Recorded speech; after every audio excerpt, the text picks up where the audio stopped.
you can get more out of your intermittent fasting. All you have to do is know some data points, and it can tell you when to fast more, when to fast less, maybe when to not fast at all. Once you know those data points, like heart rate variability and some of your sleep patterns, things like that, then it's just easy and you apply them. So let's talk about what some of those data points are and how you can use them to get more out of fasting. Now I use a few things to get data, right? I'll use like a Whoop strap, I'll use an Oura ring to measure heart rate variability, and I'll also use what's called an 8 sleep, which I'll talk about a little bit in this video as well. It kind of helps me monitor some of my sleep progress and stuff like that. But you can use a lot of this data and even some data that doesn't require gadgets, well, to really figure out how to fast better. See, let's start with heart rate variability. Okay, heart rate variability is pretty popular now, and I'll touch on this for a couple of minutes. So heart rate variability is the difference or the variability in time between your heartbeats. So basically, a higher HRV, or heart rate variability, indicates that you are more recovered, more relaxed, and more in what is called the parasympathetic nervous system. This would imply that you are in a state where you could go and do a hard workout and it wouldn't negatively affect you too much. You could go without sleep a little bit and it wouldn't negatively affect you as much. You could fast and it wouldn't negatively affect you. For example, if your heart rate variability was low, indicating that you're not recovered, it wouldn't be a good time to go on a long fast, right? If you knew you were getting sick today, you probably wouldn't go do a really long 48-hour fast or something, right? But if you knew you were super recovered, then you might do that. Just like you may not go jump in freezing Arctic water if you know that you're sick. Okay, the point is you can learn some data that's telling you where your body is with heart rate variability. Now with fasting, you can expect to see a drop in your heart rate variability because fasting should be a stressor, right? So how you can use heart rate variability to help you choose when to fast is, well, seeing when you're more recovered. So looking at that data that is a little less subjective and a little bit more data driven to say, oh, I'm fully recovered, now is a time for me to do a longer fast. Because once you start getting to a point where your heart rate variability is really high and recovered, well, that's a perfect time to shock the body with a fast and potentially drop it. Now, on the contrary, you can tell when you're fasting too much, because if you start fasting so much that your heart rate variability doesn't get affected by a fast, like it's just staying the same, then that means you're losing some of the shock value of a fast. A fast should be an acute stressor to you. Once it becomes the norm, you're losing out on some of the benefit. A lot of the benefit of a fast comes from the shock and the adrenaline and the norepinephrine that comes from the acute stressor. And your heart rate variability will tell you that. For example, after a fast, the next day, my heart rate variability is usually a little bit lower because I'm less recovered, because fasting, although it seems like it would recover you, it shocks your body a little bit and it actually does a little bit of the opposite, but it's good for fat burning. I know it sounds kind of crazy. So for example, if I were to start a fast today and I've never fasted before, I would notice that my heart rate variability would drop. But if I fasted 5 or 6 days a week for the next year and then tested it, I would notice that a fast wouldn't affect my heart rate variability anymore. I would adapt to it. So what that data can also help me do is determine, well, how do I get more out of my fast? So if my heart rate variability is staying nice and high and I feel recovered even with a fast, well, then that means that maybe it's time to make my fast harder. Maybe I go longer, or maybe I add a hard workout into it. But I wouldn't suggest that someone that's starting their first fast tomorrow go and do a 90-minute high-intensity interval training circuit along with it, right? But someone that's adapted, that isn't getting much out of it, they could probably stand to do it. But one of the only ways you could know for sure is if you're looking at data. Now, I said in the beginning, like this video is sponsored by a company called 8 Sleep, okay? So make no mistake, there is a product mention here, but it's what I use to look at my data. So with the 8 Sleep mattress, I can look at my heart rate variability because it measures it overnight, and I can look at my respiration rate, my heart rate, and I can really see how recovered I am. So if I wake up and I say, wow, I'm at like a 93 HRV. I'm really, really refreshed today. That's a perfect day for me to say, you know what? I'm gonna do a longer fast. I'm gonna go ahead and I'm gonna do a 24-hour fast or a 36-hour fast because my body can handle it. But if I woke up with a 62 or something lower, I would say, maybe this isn't the best day to do a longer fast. Maybe I will just eat in a regular pattern today. Now, I have some of my own anecdotal experience too. Like if I look, whether it's from Whoop or Oura or from an 8 Sleep mattress, if my HRV is low, when I'm wearing my continuous glucose monitor, I also find my glucose tolerance is worse, meaning I'm not processing food as well. My blood sugar goes high and it stays high, and it goes high in response to just about anything I eat, which goes in line. If you are in that sympathetic nervous system and you're not recovered, You're not going to respond well to food, and your glucose tolerance is going to be worse. But sleep is a really big factor here. Okay, so sleep is going to determine a lot of your heart rate variability. And if you're getting a lot of good sleep and you're well rested, it yields you more opportunity to fast more and to get more benefit out of that fast because you're having that increase and then that decrease. So a lot of people out there will say, well, doesn't intermittent fasting like kind of disrupt your sleep? Doesn't fasting spike so much adrenaline and norepinephrine that it disrupts sleep? Yes, it actually can. But when you really look deep into the data, over the long term, it can help you. You see, fasting to a certain degree is going to help regulate circadian genes, okay? Because if you are breaking your fast early enough in the day, then you're actually aligning your environmental cues of food and daylight along with when you stop eating, right? So one of the ways that fasting could potentially disrupt sleep that people look at is through a mechanism of something called orexin. Now, orexin is a neurotransmitter that is like with arousal and wakefulness and appetite and everything like that.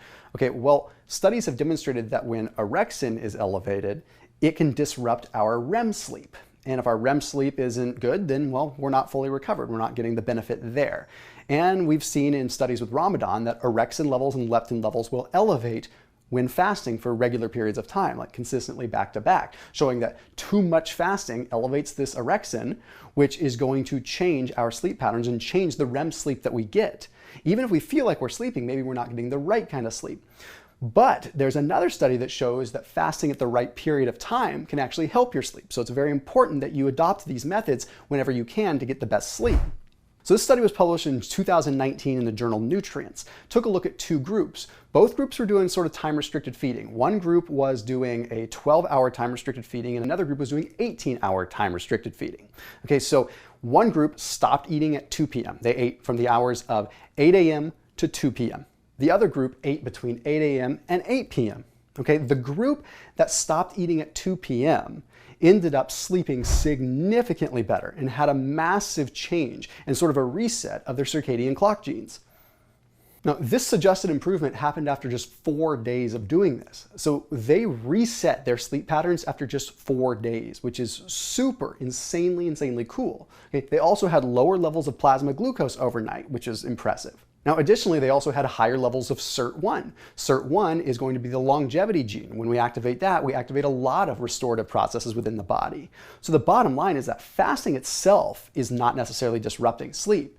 It's the fact that most people, when they fast, they're eating these large meals towards the end of the day with their fast. So if you bump that forward earlier in the day a little bit more, you will find that your sleep is better, and then you can kind of adjust accordingly. And then again, to give a big shout out to 8 Sleep, which I highly recommend you try because it's really interesting. It allows me to track my heart rate variability, but it also tracks all of my sleep. So like look at the app right now. I can show you like how it looks. Okay, so with this, I can look at my actual REM sleep, how much REM sleep I'm getting. Then I can look at how much light sleep and how much overall wakefulness I'm having and how much deep sleep I'm having. It really gives me a lot of data, and it gives me my percentages of which stage of sleep, which helps me out a ton, but it also tells me how much I'm tossing and turning. And then when I get up in the morning, I can look at what my heart rate variability is to see if I'm recovered. So then I can look at multiple data points. Time slept, wake up consistency, how long it takes me to fall asleep. This is my sleep stages, 20% REM sleep, 60% light sleep. So I can say, I think I've been fasting too much, but I'm not really sure, so let me look at the data. And then I start saying, yep, my REM sleep is suffering. I'm not getting the same amount of REM sleep that I was getting before, and the only thing that's changed is I've been fasting more. Okay, then when I let myself recover, I say, hey, look, everything is balanced back out again. Now I can get more out of my fasting by doing it less frequently. That is adjusted for me. What is less frequent for me could be very different from what's less frequent for you. It's just, you have to look at your own data. If you want to try 8 Sleep, again, they did sponsor this video, but I feel like it's very relevant and makes a lot of sense. Their link is down below. You can get a mattress topper through them, or you can actually get what they call is the pod. The pod is an actual mattress, and it has this tower that you use, and you plug it in, and this tower not only registers all your data and helps you out with getting these metrics, but it also cools and heats. Okay, so it regulates and determines, okay, hey, it's going to be X temperature in your area, so it's going to cool the mattress or cool the mattress topper to help you get a better sleep and stay in that deep and restorative sleep that you want. It's really fascinating for multiple reasons, and it's just one of the newest things in my biohacking collection. So check them out down below in the description. It's called 8 Sleep. So then we have to look at the fat loss piece here because, okay, does sleep really matter for fat loss? And this is kind of interesting. Now, there's a lot of studies that say, yes, sleep matters for fat loss, but I found this particular one very intriguing because I see a lot of people not sleeping well, but still losing weight, so therefore thinking that their sleep doesn't matter that much. Well, this study was conducted at the University of Chicago, and it was a relatively small study, but they took 10 people, and they said, okay, we're gonna feed everyone the same amount of calories, 1,450 calories, okay? So you're all on the same calorically restricted diet. For 14 days, you're gonna go and sleep for 8.5 hours each night, get good amounts of sleep. Then after that, 14 days, you're going to sleep 5.5 hours. We're gonna sleep deprive you. Here's what's wild. During both 14-day stages, they lost 6.6 pounds. So on the surface, you might step on the scale and say, hey, I lost 6.6 pounds when I was getting 8.5 hours of sleep, and I lost 6.6 pounds when I was getting 5.5 hours of sleep. I guess sleep doesn't really matter all that much. But when you actually look at the metrics, it was wild. Okay, so the 8.5 hours sleep, they lost 3.1 pounds of fat and 3.3 pounds of fat-free mass, meaning water, protein, muscle, all of that, right? Stuff you don't necessarily want to lose. Okay, now, in the other group, the group that only got 5.5 hours of sleep, okay, they only lost 1.3 pounds of fat and 5.3 pounds of fat-free mass. So even though they lost the same amount of weight, the group that didn't get a lot of sleep ended up burning up way more metabolic tissue, protein, muscle, things that matter for keeping the metabolism elevated. So it's not always about weight. So even though calories in, calories out clearly mattered, they lost weight because thermodynamics applied, how they slept dictated what they actually burned and where the calories were really extracted from, if you want to call it that. So again, knowing your data can help you out with this. If I was at 5.5 hours of sleep and I said, okay, well, the best way for me to continue to just drop weight is to fast at this point, that could arguably be the worst thing that I could do because I might still lose weight, but now I'm going to lose weight by burning muscle. You see what I'm saying? Whereas if I was fully rested, I could say, oh, today is a great day to fast because now I know, based on this study, that the weight that I'm going to lose is more than likely going to be more fat-oriented than muscle. So understanding this data is super important. Now, looking also at the cognitive piece, okay, with REM sleep, a lot of people will say they don't really know a lot of the purpose or why we go into REM sleep, but it's really it's kind of figured out. The best way that I can describe it is this, and I'm not a sleep expert, but I at least know enough as it pertains to the metabolism and basic brain function. REM sleep, your body goes totally like still. Okay, it's really hard to wake you up, it's hard to move you, you're not gonna move much, and your brain activity goes up tremendously. What ends up happening is you have a lot of sort of defragging that's going on in your brain. Things are moving around, memories are being changed, new pathways are being forged without emotion getting in the way. Okay, normally when you're awake, if you were trying to store memory or change, you're gonna have emotion getting in the way of things. Maybe you saw, let's just say you saw something terrible happen. Well, your learning experience is going to be dictated by the trauma that occurred emotionally from that. But when you're sleeping, emotion is out of the equation. So your brain can recategorize the way that it needs to without emotion getting in the way. This is very important for proper cognitive function. So again, maybe you got 7 hours of sleep, but you only got, 10% REM sleep. Okay, then again, okay, I was tired enough so I was able to sleep, but I wasn't actually getting the brain restorative sleep that I needed to defragment properly. So recapping everything here, for those of you that stuck with this video and now get the playbook, here's what you can do to get more out of your fast. Measure your heart rate variability. Okay, use an 8 sleep, use an Oura ring, use a Whoop strap or another device that's going to give you that heart rate variability. Okay, when you measure that, when your HRV is low, do not fast. Okay, when your HRV is high, go ahead and fast. When your HRV is really high, seize the day and do longer fasts. If you've already been experienced with fasting and your HRV is high, go ahead and do a fast and add a hard workout into it. Okay, that's a great way to sort of exercise more out of your fast. Okay, now additionally, when it comes down to sleep, if you did not sleep good, I would not recommend fasting until you do sleep good. But if you do need to fast for whatever reason, you need to restore things, stop your eating by about 4 or 5 p.m. Now, normally I say stop eating at 7 p.m. as a general standard, but if you're really trying to regulate sleep and get your cycles going again, stop eating at 4 or 5 p.m. and allow your body to kind of reset. Then look at your heart rate variability after that and see how it all plays in. By stopping eating a little bit earlier, you're going to align your body's environmental cues and circadian cues. So that way your body's going to upregulate the clock genes, help you sleep a little bit more, and also get you more recovery. Additionally, if you feel like you got poor sleep and you still want to be able to work out, one of the best things that you can do is go do relatively moderate, low to moderate intensity resistance training.